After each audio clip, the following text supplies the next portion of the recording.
So in this video, you'll learn how to back up your Samsung Galaxy A07.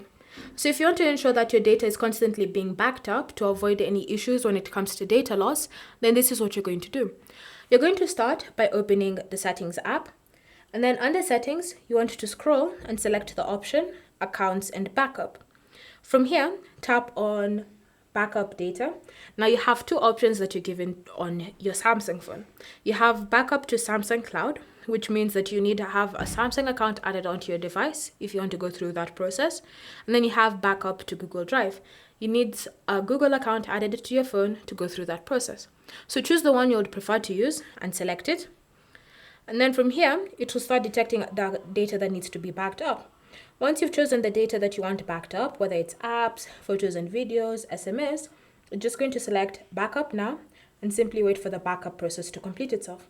Once it's complete, it now means that the data has been successfully backed up to your chosen account, and you can always choose to restore it if you decide to move to another phone or if you accidentally lose your data. Thanks for watching. If you have any questions or comments, feel free to leave them down in the comment section below, and I'll see you guys in the next video.